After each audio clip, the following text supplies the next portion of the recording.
నమస్తే. Welcome to our channel. Andhra Pradesh ముఖ్యమంత్రి శ్రీ నారా చంద్రబాబు నాయుడు గారు మొట్టమొదటిసారిగా ముఖ్యమంత్రిగా ప్రమాణ స్వీకారం చేసి నేటికి 30 ఏళ్ళు అవుతుంది.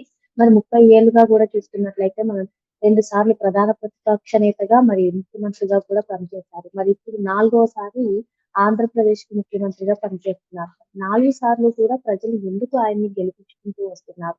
రాజకీయాల్లో ఆయన ఏం చేశారు? ఇటువంటి అంశాలన్నీ కూడా చర్చించడానికి మనతో పాటుగా ఉన్నారు టీడీపీ రాష్ట్ర అధికార ప్రతినిధి సంపత్ రాజు గారు. సార్ నమస్తే సార్. నమస్తే అమ్మా. సార్ చంద్రబాబు నాయుడు గారు మొట్టమొదటిసారిగా ముఖ్యమంత్రిగా ప్రమాణ స్వీకారం చేసి వీటికి 30 ఏళ్ళు కావస్తుంది. మరి ఆయన రాజకీయ అనుభవంలో 4 సార్లు ముఖ్యమంత్రిగా పనిచేశారు. ఎందుకని ప్రజల్లో ఆయన్ని ముఖ్యమంత్రిగా ఇన్ని సార్లు గెలిపించుకోవడం కానివ్వండి, అసలు రాజకీయాల్లో ప్రజలకు ఆయన ఏం చేశారు? ఇకపోతే ఈ 30 ఏళ్ల గురించే మాట్లాడుతూ సాక్షిలో వస్తున్నటువంటి ఆర్టికల్ కానివ్వండి, వెన్నుపోటుకు 30 ఏళ్ళు అని చెప్పి కొన్ని కార్టూన్స్ గీయడం కానివ్వండి, రక్తపు మడుగులో ఉన్నటువంటి బొమ్మలు వేయడం కానివ్వండి, వాటినన్నిటిని కూడా ఏ విధంగా చూడాలంటారు? మా అందరికి నమస్కారం. ఇక్కడ ఒక విషయం ఉందా, ఆనాడు ఉన్నటువంటి కాంగ్రెస్ ప్రభుత్వం ఏదైతే దాదాపు స్వతంత్రం వచ్చిన దగ్గర నుంచి కాంగ్రెస్ ప్రభుత్వం ఈ రాష్ట్రాన్ని పరిపాలిస్తుంది. హ్మ్. దాని తర్వాత వాళ్ళ మీద విసిగెత్తి వేజారిపోయినప్పుడు 83లో రామారావు గారు పార్టీ పెట్టినప్పుడు తెలుగుదేశం పార్టీ ఏదైతే ఆవిర్భవించిందో, రామారావు గారు ఏదైతే బడుగు బలహీన వర్గాల కోసంగా నేను పార్టీ పెట్టానో, బడుగు బలహీన వర్గాలకి పెద్ద పెట్టేస్తాను, నాకు అణగారిన వర్గాలంటే ఇష్టం అని చెప్పేసి ఆయన బడుగు బలహీన వర్గాలనే ప్రధాన ఆయుధంగా చేసుకొని వాళ్ళందరికీ కూడా సీట్లు ఇచ్చి రాజకీయ అవకాశం కల్పించి ఆనాడు తెలుగుదేశం పార్టీ ఆవిర్భావం జరిగింది. హ్మ్.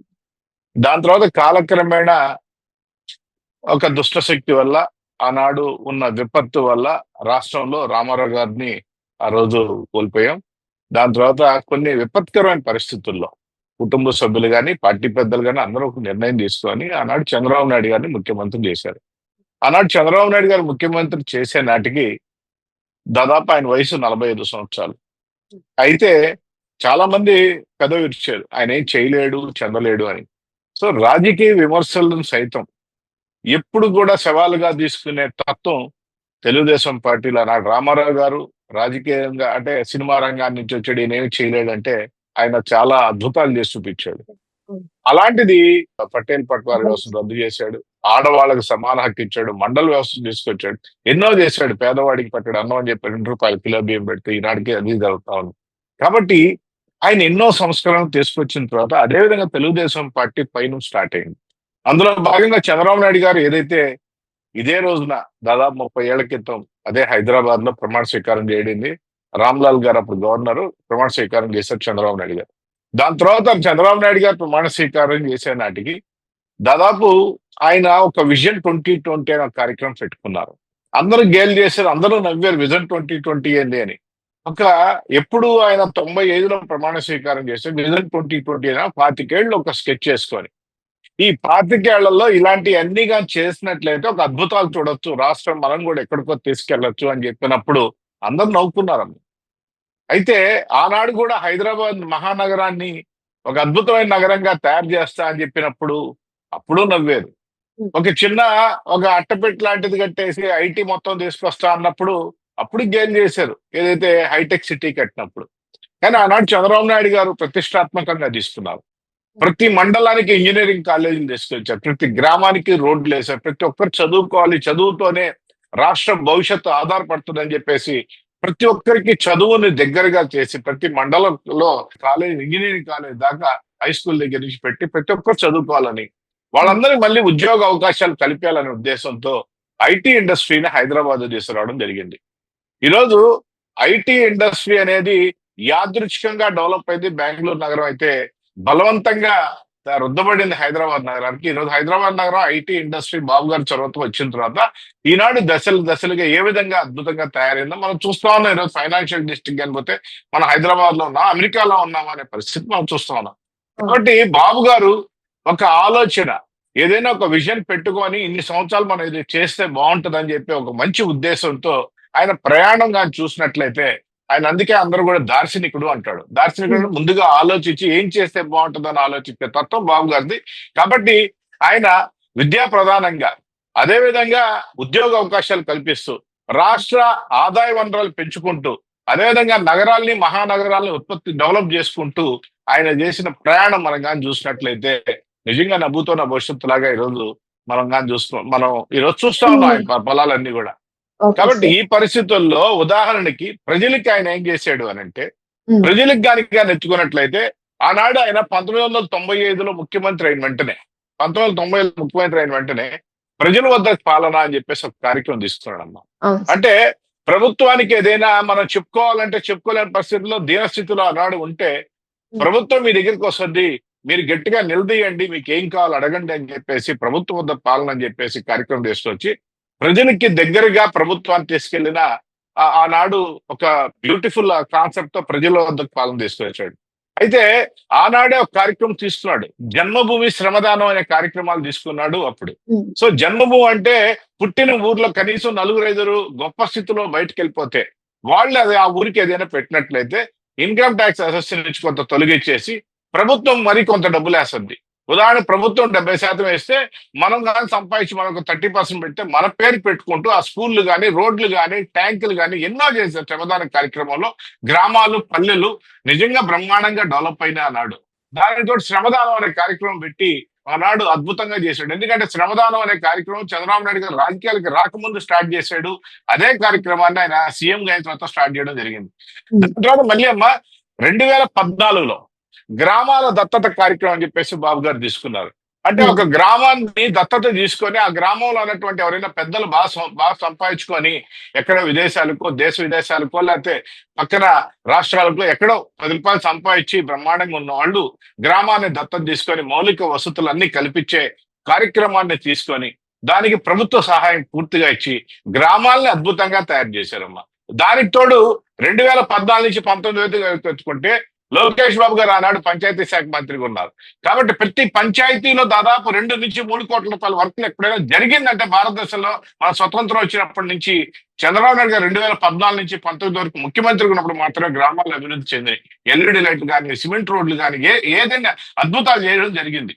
తర్వాత మళ్ళీ చంద్రబాబు నాయుడు గారు 2025లో ప్రమాణ స్వీకారం చేసిన తర్వాత ఉమ్, పేదల్ని కూడా పేదలు అనేవాళ్ళు లేకుండా పేదరిక నిర్మూలన చేద్దాం, పేదలను కూడా సంపన్నులుగా తయారు చేసే ఒక మంచి కార్యక్రమాన్ని P4 అనే కార్యక్రమం తీసుకుంటే దాన్ని ఎద్దేవా చేస్తున్నారు ప్రతిపక్షాలు. కానీ నిజంగా P4 ఏంటమ్మా? P4 తీసుకున్నప్పుడు ఆయన చెప్పాడు, మనం ఏదైనా మనిషి తలుచుకుంటే ఏది సాధ్యం కానంటే ఏం లేదు. అది ప్రభుత్వం కాన్సెప్ట్ కాదు, ప్రభుత్వం పథకంగా ఉందే గాని ప్రభుత్వం కృప పెట్టట్లేదు. కానీ అవును సార్. ప్రభుత్వం ఏం చేస్తుంది, మార్గదర్శిగా నిలబడి ఎవరైతే 10 రూపాయలు ఉన్నోళ్ళు ఉన్నారో వాళ్ళని ఐడెంటిఫై చేసి లేని కుటుంబాలను ఐడెంటిఫై చేసి వాళ్ళు ఏదో రకంగా ఏదైనా చదువుకో ఉపాధికో ఉద్యోగ అవకాశాలకో లేకపోతే దేనికో దానికి వాళ్ళకి చేతనైన చేయూతిస్తే దాదాపు బీపీఎల్ కింద 20 లక్షల కుటుంబాలు ఉంటాయి, ఎన్నో కొన్ని కుటుంబాలకి వీళ్ళు ఉపయోగపడతారని చెప్పి ఒక కార్యక్రమం తీసుకుంటే నిజంగా తీసుకున్న వెంటనే దాదాపు 2-3 నెలల్లోనే దాదాపు 1,41,000 మంది మార్గదర్శకులుగా 10 రూపాయలు పెట్టేదానికి మార్గదర్శకులుగా వాళ్ళు రావడం. బంగారు కుటుంబాల్లో ఉన్నటువంటి 20 లక్షల మంది ఏదైతే ఉన్నారో వాటిల్లో ప్రభుత్వం చూసినట్లయితే లెక్క 13,40,000 మంది వాళ్ళు కూడా రావడం జరిగింది. కాబట్టి వీళ్ళందరికీ ఒక మహత్తరమైన కార్యక్రమం జరుగుతా ఉంటే తట్టుకోలేక ఏదైతే ప్రభుత్వం చెప్పిన పథకాలన్నీ ఇస్తా ఉంటే P4 అనే కార్యక్రమం పేదల్ని సంపన్నులుగా తయారు చేసే కార్యక్రమం తీసుకుంటే తట్టుకోలేక విష ప్రచారం చేయడం మొదలుపెట్టారు వైసీపీ వాళ్ళు. వాళ్ళు రాసే రాతలకు ఏందమ్మా, వాళ్ళు రాస్తారు వెన్నుపోటు అని. వెన్నుపోటు పొడిచింది ఎవరమ్మా? మీరు కాదా కాంగ్రెస్ పార్టీకి వెన్నుపోటు పొడిచింది? ఇంకోటి ఏంటంటే శవ రాజకీయాలు చేయడం మీకు ఇష్టం. వాళ్ళ తండ్రి శవంతో పుట్టిన పార్టీ వైసీపీ, చిన్న ఆయన శవంతో పుట్టింది, ఆయన ప్రభుత్వం వచ్చింది, అధికారం వచ్చింది, చిన్న ఆయన చంపితే నాయన చనిపోతే పార్టీ పెట్టాడు. ఆయన మళ్ళీ రాసే రాతలకి మనం ఏం మాట్లాడతామమ్మా? నారాసుర రక్త చరిత్ర అని రాశారు, చిన్న ఆయన చంపి చంద్రబాబు నాయుడు గారి చేతిలో పెద్ద కత్తి పెట్టేసి ఆయన ఏదో చంపుతుంటే బయట లోకేష్ చూస్తున్నట్టుగా వాళ్ళు రాసిన రాతలు మనం చూసాం. కాబట్టి ఆ పిచ్చి రోతల గురించి మనకి ఎందుకు, కానీ ఈ రోజు ప్రజలకు తెలుసమ్మా, స్పష్టంగా తెలుసు చంద్రబాబు నాయుడు గారు వస్తే ఇలాంటివి చేస్తాడని తెలిసే చంద్రబాబు నాయుడు గారు ప్రభుత్వం అట్టు. అయితే మీరు అడగొచ్చు మధ్యలో ప్రభుత్వం కోల్పోయింది కదా అని. కానీ ఎప్పుడు కూడా రాజశేఖర రెడ్డి గారు ఆనాడు వచ్చినప్పుడు కూడా ఒక విష ప్రచారం చంద్రబాబు నాయుడు గారు రైతులకు ఏదో మోసం చేస్తున్నారు, అది చెందుతున్నారు ఇది చెందుతున్నారు అని చెప్పేసి చెప్పుకుంటా వచ్చి దాని తర్వాత ఆనాడు ఉన్నటువంటి అందరినీ కలుపుకొని ఆయన అధికారంలోకి రావడం జరిగింది. అదేవిధంగా చంద్రబాబు నాయుడు గారు 2014 తర్వాత ఏదైతే అధికారంలో అద్భుతంగా తయారు చేస్తూ వెళ్తా ఉంటే వీటన్నిటికంటే అద్భుతాలు తయారు చేసి చూపిస్తాను నేను యువకుండా అని చెప్పిన తర్వాత ఒక్క అవకాశం నాకు ఇచ్చి చూడండి నేను అద్భుతాలు చేస్తానంటే ప్రజలు ఇచ్చారు. ఇచ్చిన తర్వాత అవకాశాన్ని తీసుకోకుండా పాడు చేసి గందరగోళం చేసిన తర్వాత మళ్ళీ వీళ్ళందరూ పనికి మాలినోళ్ళు దరిద్రులు వీళ్ళు మనకు వద్దు అని చెప్పి వాళ్ళు ఎక్కడ కూర్చోబెట్టాలి అక్కడ కూర్చోబెట్టి మళ్ళీ చంద్రబాబు నాయుడు గారిని తెచ్చుకోవడం జరిగింది. ఈ రోజు రాష్ట్ర ప్రజలు చాలా హ్యాపీగా ఉన్నారు. ఏదైనా సంక్షేమ ఫలాలు కానీ లేకపోతే అభివృద్ధి కానీ రెండు కళ్ళు లాగా బ్రహ్మాండంగా అభివృద్ధి చెందుతా ఉంది. ఈ పరిస్థితుల్లో ఉంటే విష ప్రచారం తప్ప ఏం లేదు. చంద్రబాబు నాయుడు గారు ఇదే విధంగా సంపూర్ణ ఆరోగ్యాలతో మళ్ళీ కూడా ముఖ్యమంత్రి కావాలి. ఈ రాష్ట్రం దాదాపు భారతదేశంలోనే అత్యున్నత రాష్ట్రంగా తయారు చేసేదానికి ఆయన కష్టపడతా ఉన్నాడు. వెళ్తాడని చెప్పి కూడా ఆశిస్తున్నామమ్మా. Okay sir. అసలు ఈ రోజు లక్ష్మీ పార్వతి గారు సాక్షిలో ఒక ఆర్టికల్ రాశారు సార్. అసలు పార్టీయే నీది కాదు, మామ నుంచి లాక్కున్న పార్టీ గురించి మాట్లాడుతున్నావు అన్నట్టు అంటున్నారు. దీని గురించి మీరు ఏం చెప్తారు? కరెక్టేనమ్మా. ఆమె పెట్టింది కదా, ఎన్టీఆర్ టీడీపీ అని పెట్టింది. ఆమె కూడా గెలవలా. ఆడ పోటీ చేసిన వాళ్ళందరికీ 1000 ఓట్లు రాలా. ఎందుకు మాట్లాడతారు ఆ మనిషి? పనికిమాల మాటలని మాట్లాడతారు. ఆ పనికిమాల దాని వల్లే కదా ఈరోజు ఈ దుస్థితి. లేకపోతే రామారావు గారిని నువ్వు మర్చిపోయావు పనికిమాల దానివి. ఏదైతే రామారావు మెడికల్ హెల్త్ యూనివర్సిటీకి పేరు తీసేసి సిగ్గు శరం లేకుండా ఆడు కూర్చొని సిగ్గు శరం లేకుండా మాట్లాడింది ఆ మనిషి. ఆ మనిషి గురించి ఏం మాట్లాడతావు అమ్మా? ఈ రోజు రామారావు గారికి దండం పెట్టకుండా, రామారావు గారి బొమ్మకి చూడకుండా, రామారావు గారి పట్టానికి ముట్టలేకుండా, రామారావుకి నమస్కారం పెట్టకుండా మా కార్యక్రమాలు జరగవమ్మా. 100 సంవత్సరాలకి రామారావుని గుర్తు పెట్టుకున్నాం మేము ఈ రోజు కూడా. కాబట్టి ఆ పనికి మాలిన మనిషి మాట్లాడే మాటలు మనం తీసుకోవాల్సిన పని లేదు. దాని ముందు దాని భర్తనే దాని కొడుకు వాళ్ళు ఉద్ధరించమని చెప్పి మమ్మల్ని ఉద్ధరించే వల్ల ఆమెకు తెలుసు, మాకు తెలుసు కదా. మరో అంశంతో మళ్ళీ కలుద్దాం. Thank you sir. ఓకే.